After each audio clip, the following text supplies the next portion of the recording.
PM Modi ने एक बार फिर अपनी ताकत दिखा दी है। पीएम मोदी के आगे विपक्ष के लोग कहीं भी नहीं टिक पा रहे हैं। अब तो कांग्रेस के लोग भी पीएम मोदी की तारीफ में कसीदे पढ़ रहे हैं। राहुल गांधी हर बात के लिए पीएम मोदी पर निशाना साधते हैं, लेकिन पीएम मोदी देश सेवा में लगे हुए हैं। यही वजह है कि कांग्रेस के नेता भी पीएम मोदी के साथ खड़े नजर आ रहे हैं। अब कांग्रेस के नेता शशि थरूर ने एक बार फिर पीएम मोदी की तारीफ की है। पीएम मोदी के रामनाथ गोयनका लेक्चर पर वरिष्ठ कांग्रेस नेता शशि थरूर की प्रतिक्रिया सामने आई है। उन्होंने एक बार फिर पीएम मोदी की दिल खोलकर तारीफ की है। थरूर ने कहा है कि पीएम मोदी का पूरा संबोधन देश के लिए एक साथ आर्थिक दृष्टिकोण और सांस्कृतिक मिशन दोनों की तरह सामने आया। उनके मुताबिक पीएम मोदी ने ऐसे समय में ये संदेश दिया है जब भारत को तेज विकास, नई सोच और अपनी विरासत पर गर्व की संयुक्त दिशा की जरूरत है। थरूर ने कहा कि पीएम मोदी ने अपने संबोधन में भारत की रचनात्मक अधीरता पर जोर दिया और पिछली औपनिवेशिक मानसिकता को पीछे छोड़ने की बात कही। थरूर ने सोशल मीडिया पर बताया कि पीएम मोदी ने भारत की विरासत, भाषाओं और ज्ञान परंपराओं पर गर्व बहाल करने के लिए 10 साल के राष्ट्रीय मिशन का आह्वान किया। थरूर के मुताबिक इस समय देश विकास की तेज रफ्तार के साथ सांस्कृतिक आत्मविश्वास की ओर बढ़ रहा है। वहीं दूसरी तरफ राहुल गांधी और कांग्रेस के लोग वोट चोरी का आरोप लगा रहे हैं। पीएम मोदी के साथ देश के लोग खड़े हैं, इसलिए बीजेपी की प्रचंड जीत हो रही है, लेकिन कांग्रेस के लोग इसे वोट चोरी बता रहे हैं। लेकिन शशि थरूर की तरह आप दर्शक भी मानते हैं कि पीएम मोदी ही भारत को विकास की पटरी पर तेज रफ्तार से दौड़ा सकते हैं, तो कमेंट में यस और पीएम मोदी जरूर लिखें, ताकि विपक्ष को साफ संदेश जाए कि लोग पीएम मोदी के साथ हैं। इस खबर में आगे आपको बताएंगे सब कुछ डिटेल में, तो बने रहिए हमारे साथ अंत तक और देखिए हमारी ये खास रिपोर्ट। साथ ही आप दर्शकों से विनम्र निवेदन है कि अगर अब तक आपने चैनल को सब्सक्राइब नहीं किया है तो अभी कर लीजिए। दर्शकों, कांग्रेस के अंदर एसआईआर को लेकर एक बेचैनी है। पार्टी का एक धारा मानता है कि एसआईआर जरूरी मुद्दा है, लेकिन इसे मुख्य चुनावी एजेंडा बनाकर वो रोजगार, महंगाई, किसान जैसे मुद्दों को धीमा कर रही है। वहीं दूसरी तरफ कांग्रेस के भीतर राहुल गांधी समर्थक कहते हैं कि अगर चुनाव ही फिक्स हो तो कोई भी मुद्दा लड़ने लायक नहीं बचता। बिहार में महागठबंधन की करारी हार के बाद कांग्रेस नेतृत्व, खासकर राहुल गांधी, अपने सबसे आक्रामक मुद्दे से पीछे हटने को तैयार नहीं है। नतीजा चाहे जो हो, राहुल गांधी अभी भी वोट चोरी और एसआईआर को ही सेंट्रल नैरेटिव बनाने में जुटे हैं। ये वही मुद्दा है जिसे उन्होंने बिहार और हरियाणा दोनों जगह जोर शोर से उठाया, लेकिन इसका कोई चुनावी असर नहीं दिखा। बिहार में एनडीए को 202 सीटें मिली, जबकि विपक्ष 35 सीटों तक सिमट कर रह गया। फिर भी कांग्रेस कह रही है कि वोट चोरी हुई है, चुनाव आयोग पक्षपात है और एसआईआर लोकतंत्र पर हमला है। वहीं पश्चिम बंगाल, असम, केरल, तमिलनाडु और पुडुचेरी में चुनाव होने वाले हैं, जहां ये मुद्दा अहम हो सकता है। राहुल गांधी अड़े हुए हैं, लेकिन देश के लोग उनका साथ नहीं दे रहे हैं, इसलिए ही तो कांग्रेस की करारी हार हो रही है। वहीं दिल्ली में रामनाथ गोयनका लेक्चर को संबोधित करते हुए पीएम मोदी ने गुलामी की मानसिकता का जिक्र करते हुए कांग्रेस पर जमकर निशाना साधा। इस कार्यक्रम में मौजूद कांग्रेस सांसद शशि थरूर ने भी पीएम मोदी के संबोधन की तारीफ की। पीएम मोदी ने कांग्रेस पर थॉमस बेबिंगटन मैकाले की सोच को आगे बढ़ाने का आरोप लगाया। पीएम मोदी ने कहा कि मैकाले ने भारत की शिक्षा व्यवस्था की कमर तोड़ने की ठानी और उसमें सफल भी रहा। उसने सुनिश्चित किया कि इस दौर में ब्रिटिश भाषा, ब्रिटिश सोच को ज्यादा मान्यता मिले और उसका खामियाजा भारत ने आने वाली सदियों में उठाया। कुल मिलाकर देखें तो कांग्रेस अब चौतरफा घिर गई है। वहीं बिहार चुनाव 2025 में मिली करारी हार के बाद महागठबंधन में शामिल मुख्य घटक दल राष्ट्रीय जनता दल ने समीक्षा बैठक की। बैठक में चर्चा के दौरान रोहिणी आचार्य को लेकर सवाल उठा। राजद नेताओं ने रोहिणी आचार्य के मायके छोड़ने और तेजस्वी पर लगाए गए आरोपों पर सवाल उठाया। तभी इस मामले पर काफी दिनों से चुप्पी साधे बैठे राजद सुप्रीमो लालू प्रसाद यादव ने अपना मौन तोड़ दिया। सूत्रों के मुताबिक लालू यादव ने एक लाइन में पार्टी नेताओं को जवाब देते हुए कहा कि वो परिवार का मामला है, परिवार के अंदर ही सुलझा लिया जाना चाहिए। सूत्रों के मुताबिक बैठक में मौजूद तेजस्वी राबड़ी देवी की मौजूदगी में लालू यादव ने पार्टी नेताओं से कहा है कि आप लोग इसकी चिंता न करिए, हमारे घर का विवाद है, हम इस पर खुद ही अमल कर लेंगे, साथ ही इसको खुद ही सुलझा लेंगे। विवाद सुलझाने के लिए हम अभी जिंदा हैं। इसके साथ ही लालू यादव ने अपने विधायकों को भी रोहिणी मामले पर सार्वजनिक टिप्पणी न करने की सलाह दी। वहीं सुप्रीम कोर्ट ने सोमवार को शराब को जूस जैसे दिखाने वाले टेट्रा पैक से बचने की चिंता जताई है। कोर्ट ने कहा कि ये पहली बार देखा गया है, जूस है क्या ये? ऐसे पैक बच्चों के लिए आसानी से उपलब्ध हो सकते हैं। देखने में भ्रामक होने के कारण ये पेरेंट्स की नजरों से भी छूट सकते हैं। इन पैकेट्स पर तो स्वास्थ्य चेतावनी तक नहीं लिखी। जस्टिस सूर्यकांत ने कहा कि सभी सरकारें सिर्फ राजस्व कमाने के लिए इनकी बिक्री की अनुमति दे रही हैं। हालांकि कोर्ट ने कोई आदेश तो नहीं दिया, कोर्ट ने दो शराब ब्रांड्स के बीच 20 साल से ज्यादा अधिक समय से चल रहे कानूनी विवाद पर सुनवाई के दौरान ये टिप्पणी की थी।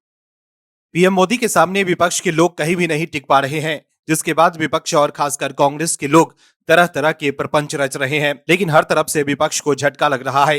लेकिन इसके बाद भी कांग्रेस और विपक्ष के लोग जो कर रहे हैं उससे देश के लोग काफी हैरान हैं। विपक्ष को सिर्फ मोदी विरोध से मतलब है, लेकिन पीएम मोदी बिना रुके बिना थके देश सेवा में लगे हुए हैं। वही अब दिल्ली ब्लास्ट को लेकर कांग्रेस और विपक्ष के लोग बैकफुट पर नजर आ रहे हैं, तो वही मोदी सरकार एक्शन में है। दिल्ली लाल किले के पास हुए आतंकी धमाके को लेकर केंद्रीय गृह मंत्री अमित शाह ने बड़ा बयान दिया है। अमित शाह ने कहा है कि दिल्ली ब्लास्ट के दोषियों को पताल से भी ढूंढ कर निकालेंगे। पहलगाम हमले के बाद भी सरकार ने दोषियों को पताल से खोजकर सजा देने की बात कही थी और ऑपरेशन सिंदूर को अंजाम दिया था। फरीदाबाद में नॉर्थल जोनल काउंसिल की बैठक के दौरान अमित शाह ने कहा कि दिल्ली में जिन लोगों ने भी बम धमाके को अंजाम दिया था उन्हें हम पताल से भी ढूंढ निकालेंगे। अमित शाह ने आश्वस्त किया है कि प्रधानमंत्री नरेंद्र मोदी के नेतृत्व में आतंकवाद को जड़ से खत्म करना सरकार की सामूहिक प्रतिबद्धता है। वहीं दूसरी तरफ कांग्रेस के नेता ने सबको चौंका दिया है।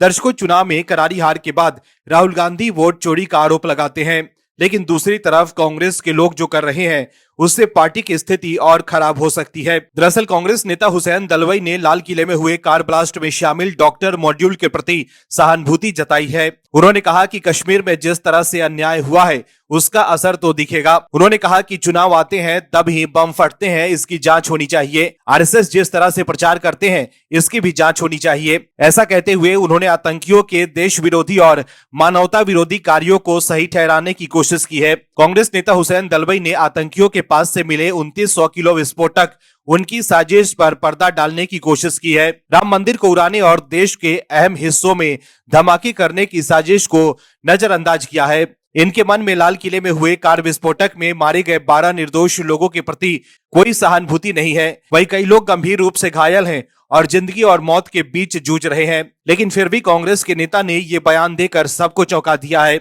सैन जैसे लोगों को सिर्फ कश्मीर में अत्याचार नजर आता है, कश्मीर में निर्दोष पर्यटकों को मारा गया, उस वक्त इनकी बोलती बंद हो जाती है। इसमें भी इन्हें सीमा पार से मिल रहे आतंकी सहयोग नजर नहीं आते, आतंकियों की बर्बरता नजर नहीं आती। दिखाई देती है तो कथित अत्याचार, और वो भी सिर्फ कश्मीरी कट्टरपंथियों के प्रति। वरना 90 के दशक में कश्मीरी हिंदुओं पर हुए अत्याचार पर भी उनके मुंह से कभी कोई शब्द नहीं निकलते, तो ये समझा जा सकता है कि उनका एजेंडा क्या है। इसके अलावा उन्होंने बिहार की ओर इशारा करते हुए कहा कि चुनाव आते ही बम फटते हैं, इसकी जांच होनी चाहिए। आरएसएस जिस तरह से प्रचार करते हैं इसकी भी जांच होनी चाहिए। कांग्रेस नेता ने पहले कश्मीरियों पर अत्याचार की बात कही, कार विस्फोट में शामिल डॉक्टरों के गैंग को देश में क्या क्या अत्याचार हुए, मामूली फीस देकर सरकारी कॉलेज में पढ़ाई, सरकारी नौकरी और बाकी सभी सुविधाएं। हालांकि कई डॉक्टरों ने सरकारी नौकरी छोड़कर जिहाद फैलाने के लिए अल फलाह यूनिवर्सिटी ज्वाइन किया। अब इन डॉक्टरों पर किस तरह के अत्याचार हुए हैं जिसकी वजह से उन्होंने कट्टरपंथ और जिहाद का रास्ता चुना, ये तो हुसैन दलवाई ही बता पाएंगे। वहीं आरएसएस पर हुसैन दलवाई ने हमेशा विवादित बयान दिया है। कांग्रेस नेता ने आरएसएस को आतंकी संगठन तक कह डाला और इसके कामकाज की जांच करने की बात कही। उन्होंने कहा कि आरएसएस के लोगों को हिंसा सिखाते हैं। इससे पहले नवंबर 2024 में दलवाई आरएसएस को आतंकी संगठन कहते हुए लोगों को हिंसा सिखाने की बात कही थी। कांग्रेस नेता दलवाई को दुनिया के सबसे अनुशासित समाज सेवी संगठन के काम आतंकी दिखते हैं और खतरनाक लगते हैं, लेकिन आतंकी कार्रवाई, हिंसक घटनाएं, अन्याय का बदला नजर आता है। वहीं केंद्र सरकार ने दिल्ली ब्लास्ट और फरीदाबाद टेरर मॉड्यूल की जांच में पूरी ताकत झोंक दी है। इस क्रम में ईडी ने हरियाणा अल फलाह यूनिवर्सिटी से जुड़े मनी लॉन्ड्रिंग नेटवर्क पर औपचारिक रूप से केस दर्ज कर लिया है और ईडी ने छापेमारी कर बड़ी कार्रवाई की है। वही सवाल है कि राहुल गांधी कांग्रेस के नेताओं के ऐसे बयानों पर चुप्पी क्यों साध लेते हैं। कांग्रेस के लिए हर तरफ से बुरी खबरें आ रही हैं। राहुल गांधी लाख कोशिशें कर रहे हैं कि उनकी दाल गल जाए, लेकिन हर तरफ से उन्हें झटके पे झटका लग रहा है।